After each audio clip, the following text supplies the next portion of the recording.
Gelecek deyince hep böyle büyük fikirler var veyahut da işte gelecekte nasıl yaşayacağız, işte milyarlarca insanları nasıl doyuracağız gibi sürekli böyle bir kaygılar var gelecekle ilgili. Biraz ben merkezli bir yaklaşım olduğunu düşünüyorum. Yani binlerce senedir nasıl yaşayacaksak ileride de binlerce sene yaşayacağız. Sonu gelince de gelecek. Bu kadar da takılmaya gerek yok.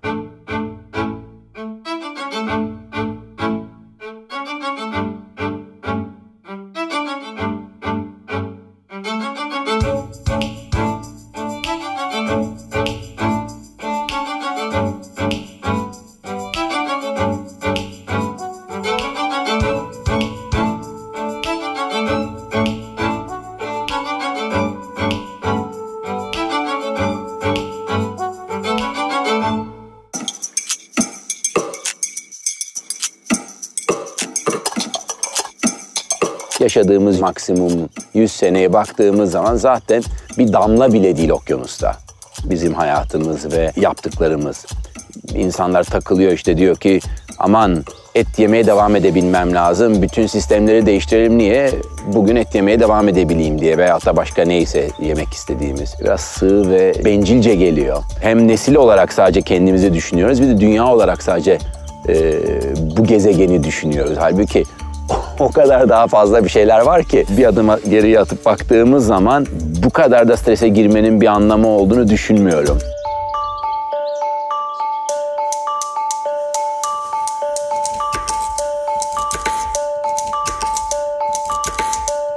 Arabada şehirden çıktık. Ben de nasıl olsa 3 saatlik bir yoldayız diye e-maillerime bir cevap vereyim dedim hazır boş zaman bulmuşken. 1 saat falan kafamı kaldırmadan yazmışım. Bir ara bir kaldırdım kafamı, her taraf yemyeşil. Araba yok, bir tek biz varız yolda ve gerçekten hani derler ya fabrika ayarlarına döndüm diye tam öyle oldu. Bir anda çok şaşırdım ve gerçekten bunu ne kadar unuttuğumu fark ettim aslında. Bu kadar sessiz ve doğa içinde bir yere gelmek, normalde şehirde de kaçabildiğim kadar kaçıyorum aslında. Hafta sonları ormana gidiyorum, bisiklete binmeye, yürüyüş yapmaya, sahile çok gidiyorum. Özellikle de sabah erken saatlerde kimseler yokken. Dolayısıyla o sessizliği arayan bir insan olduğum için zaten şehirde de koptuğum anlar oluyor. Burası iyice kopuk. Burada telefon yok.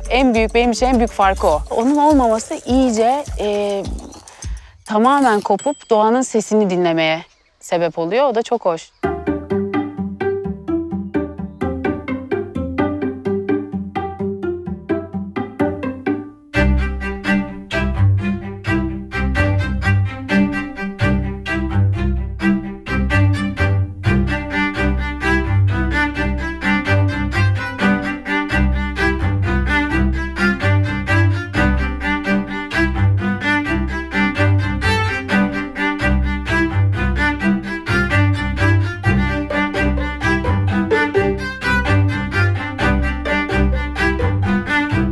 Bazı şeyler tükeniyor, bitiyor diyoruz ama yeni olan şeylere çevremizde bakmak, onların farkında olmak belki daha fazla zaman ayırmamız gereken şey. Dolayısıyla ben çok olumsuz değilim. Sadece yeni olasılıklara, yeni fırsatlara birazcık daha yakından bakmak, birazcık daha araştırmacı olmak gerektiğine inanıyorum. Yeni bilgi geliyor, her gün yeni bilgi geliyor. Hatta eskisine göre bilgi bombardımanındayız. O bilgiyi nasıl süzeceğiz? Bunu da düşünüyor olmamız lazım. Hepimiz aynı bilgiyi alıp aynı şekilde mi davranacak yarın? Veyahut da aynı şeyleri mi öğrenecek yarın? O çok sıkıcı olurdu. Toplum olarak da veyahut da birey olarak da geçmişi alıp bugün öğrendiklerimizi ve yarın öğreneceklerimizi bunun üstüne inşa edip nereye doğru gittiğimiz önemli. Ama çok da takılmaya da gerek yok. Çok da kasmaya gerek yok. Bunun korkusu içinde yaşarsak o zaman zaten bugünkü doğru elde etmiş olduğumuz bilgiyi de kullanamayız ya da yaşamanın bir anlamı kalmıyor. Hep o stres içinde, o kaygılar içinde yarına doğru koşuyorsak.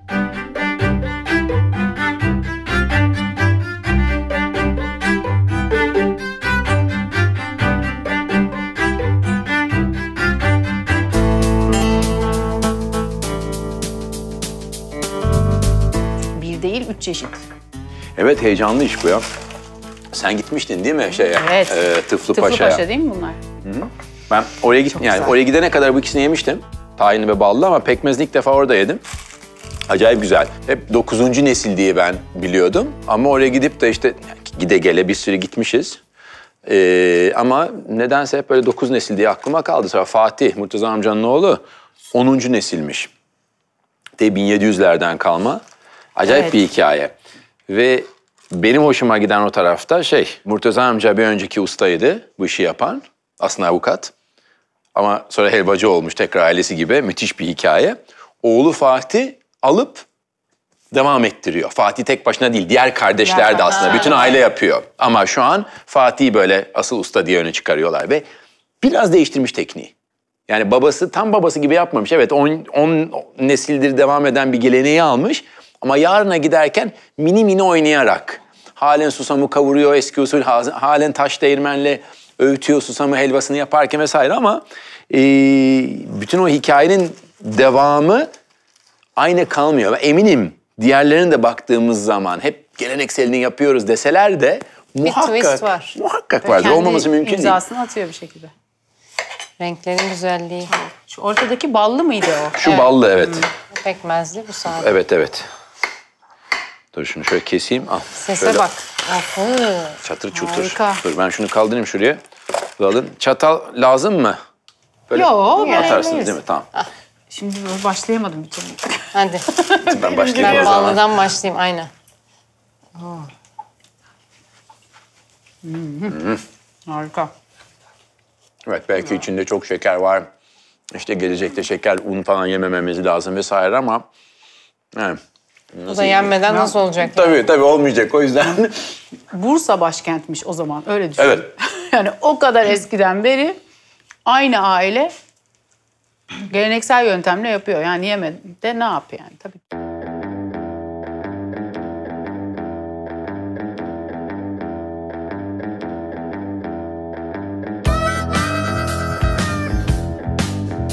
Osmanlı Bursa payitahtken ilk burası teslim olduğunda burada tahinhane kuruyor. Gördüğünüz arasında Osmanlı'nın ilk tahinhanesi. Bursa arşivlerinde bu kayıtlı. Arkadaki çarşı Tabii, gibi dediğimiz burası- ya da arasta dediğimiz. Tabii arasta burası tahinhanesi, Osmanlı'nın tahin arastası. Yani artık bugün çok değişti son 50 senede, 20-30 senede Evet. genel olarak ve Fatih'in bu işe ve diğer oğulların da bu işe yani tutunup devam etmesi müthiş bir hikaye. Fatih liseyi bitirdi.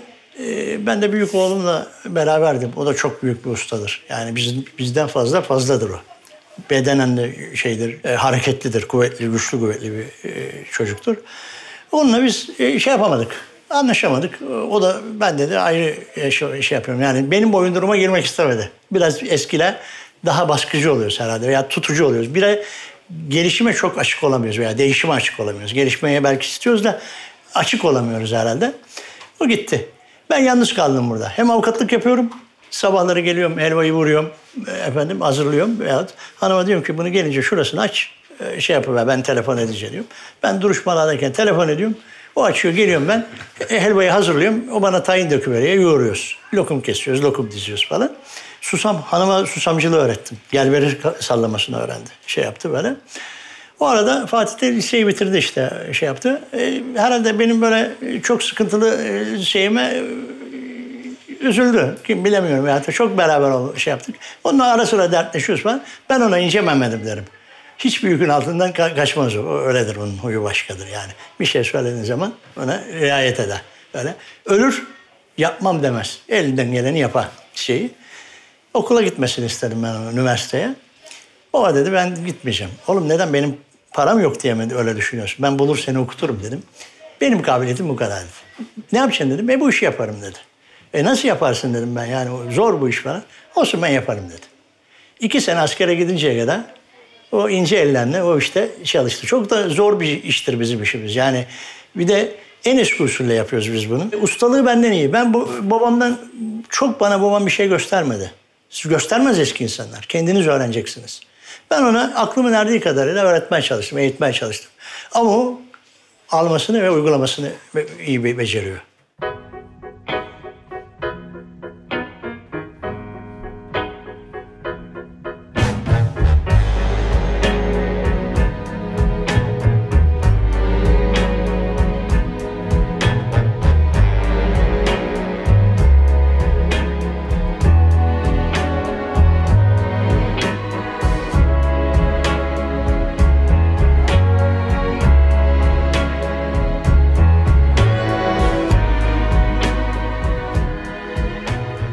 Kereviz şahane bir sebze. Klasik bir zeytinyağlı da yapabilirsin veyahut da içine Hintlilerin veyahut da Faslıların yüzlerce yıldır, belki de binlerce yıldır kullandığı zerdeçal da katabilirsin.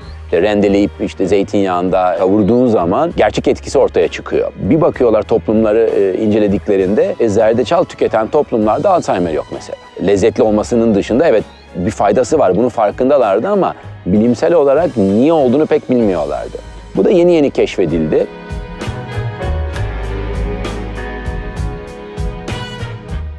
Bana ne iyi geliyor sorusu hep gündemde. Yani bana iyi gelen şeyleri yeme. Bu da birazcık artık doğaya dönüş. Çok fazla proses görmemiş besinler, belki çiğ beslenme, çok daha sağlıklı pişirme teknikleri gibi ya birazcık daha kendimize dönüyoruz gibi. Yani evet bir şeyi çok seviyorum ama yediğim zaman bana iyi geliyor mu? Artık bunun da farkındalığı başladı bence. Yok oluş diye bir şey ben olumsuz olarak görmüyorum. Yeni şeylerin bulunmasına fırsat verecek. Pişirme teknikleri olabilir, malzeme olabilir. Birazcık daha etrafımıza bakma, yeni malzemeler keşfetme yol veriyor olabilir. Dolayısıyla ben yine hep olumlu tarafını düşünüyorum. Şehirlerdeki hayatımız değişiyor. Hatta kasabalarda bile değişiyor. Yemek yeme alışkanlıklarımız da doğal olarak değişiyor. İşte çalışma temposu, çalışma saatleri, serbest çalışmalar, home ofisler veyahut da artık her yerden çalışabiliyoruz. Yani bilgisayara bile neredeyse gerek yok. Bir tane telefonla. Çalışma şeklimize bağlı yemek yeme alışkanlıklar da değişiyor. Artık eskisi gibi sadece sabah, öğlen, akşam 3 kere günde yemek yemiyoruz. Günde defalarca yemek yiyoruz. Ara ara yemek yiyoruz. Sürekli bir atıştırma halinde insanlar.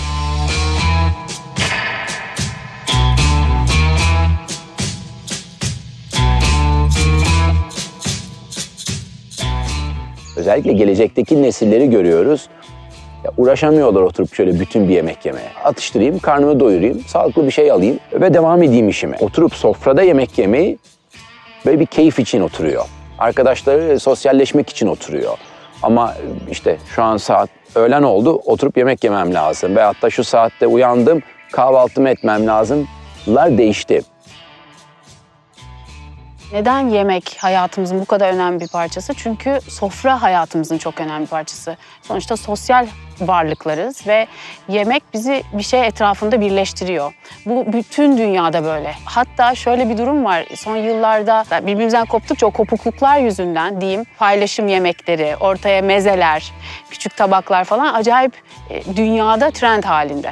Bunun bir sebebi de hakikaten birbirimizden kopmuş olmamız ve ne kadar çok paylaşımlık yemek olursa birbirimizden küçük tabaklar, al sen de tat, bunu tat, şunu tat dediğimiz için bunu gösteriyor. Gerçekten buna bir ihtiyacımız var çünkü paylaşmaya ihtiyacımız var. Gelecekte virtual reality, birliktelikler ve yemekler olacak diye düşünüyorum şimdi. Sonuçta hakikaten diyoruz ya o sofra, yemek, birlikte bir paylaşım, eninde sonunda birlikte paylaştıklarımız, o sohbet, o muhabbet için buluşuyoruz aslında. Karın doyurmak tabii ki ama bir araya geldiğimizde aslında o sohbet ve muhabbet peşindeyiz. Bu da gelecekte nasıl olur diye kurcalayanlar var ve hakikaten virtual reality, VR'la bir şekilde uzaklardaki arkadaşıma veya da evinden çıkmaya üşenen insanlar bir araya gelip bir şekilde farklı bir boyutta bir araya gelip yemek yerler mi falan konuşuluyor. Dünyada böyle bir snacking fenomeni var.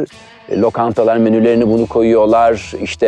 Her an yürüdüğün yerde bile bir para atıp, onlar pek yemek denmez onlara gerçi ama para atıp bir makineden bir şey alıyoruz. Sürekli o giderken atıştırmak için. Bu değişen yemek yeme alışkanlıklarının belki de en net göstergesi.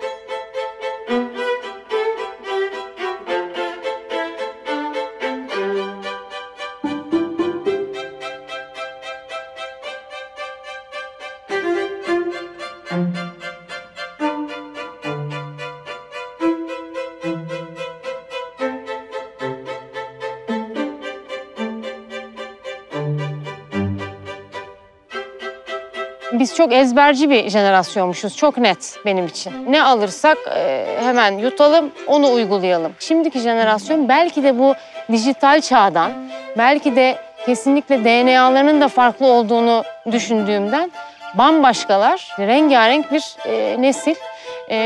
Daha yaşlı nesiller olarak biz bazen eleştiriyoruz onları ama ne biliyoruz ki belki onların zamanı, onların o yaşam evresi onu gerektiriyor. Belki de onlar bize çok acayip bakıyorlar. O yüzden her şeyi zamanında ve yaşında değerlendirmek lazım. Yanlış, doğru diye değil de. Benim çocuklarıma baktığımda biri 9, biri 11 yaşında, 2 oğlum var. Onlara baktığımda benim o yaşlarda hiç farkında olmadığım bir farkındalığa sahipler. İşte mercan kayalıkları diyorum. Evet anne biliyorsun işte %30'u yok oldu geçen sene falan diye biliyorlar. Yani bu kadar farkındalar, okullarında öğretiliyor. Ona göre kitaplar var evde. Konuşuluyor bu konular. Biz küçükken böyle konular yoktu. Yani konuşulmuyordu.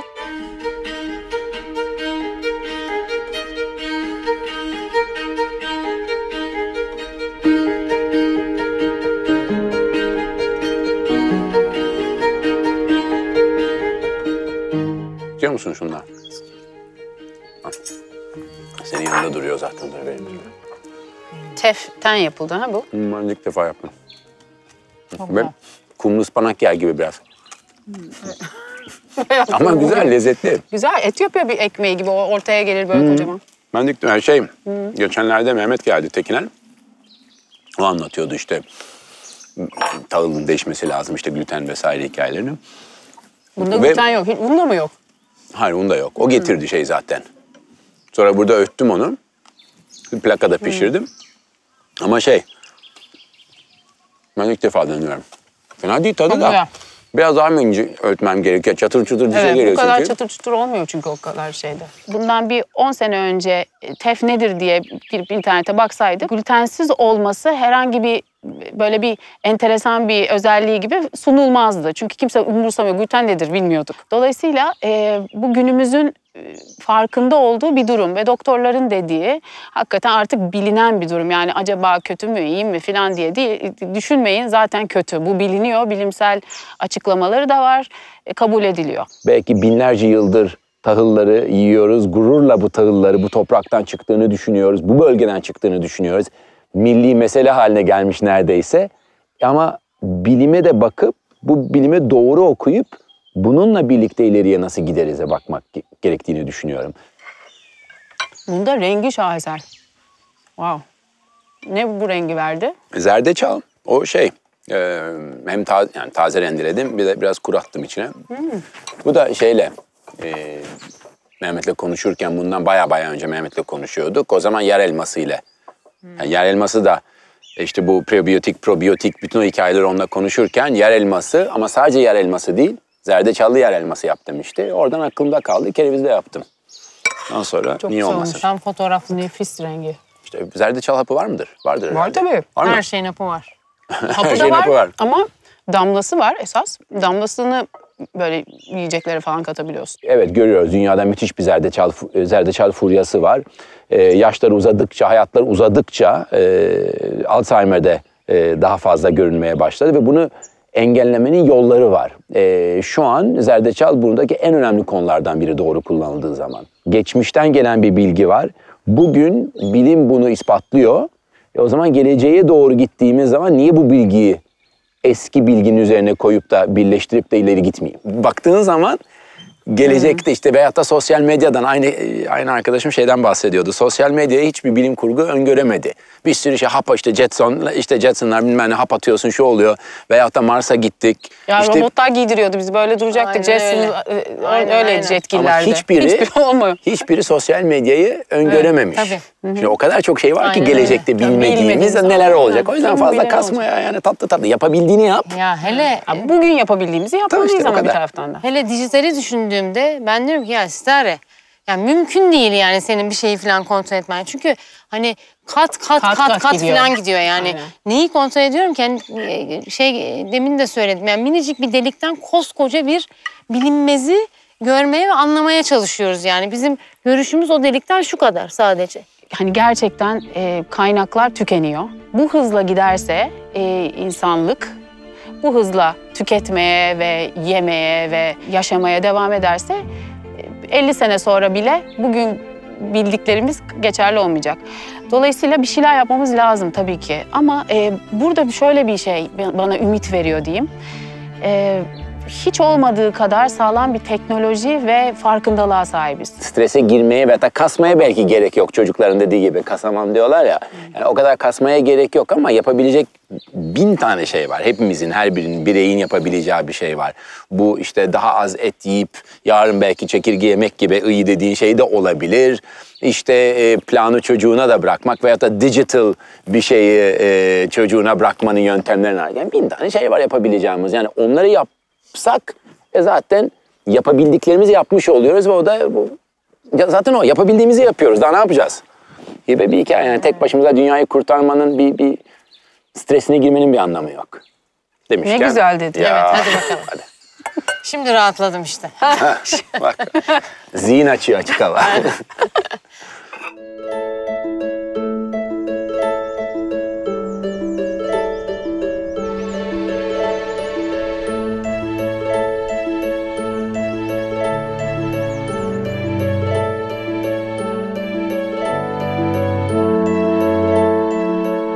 Zaman ilerliyor.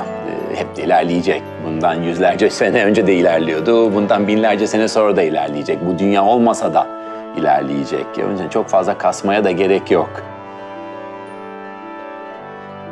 Gelecek hep bir gelecek zaten. Önemli olan bugün ne yaptığımız.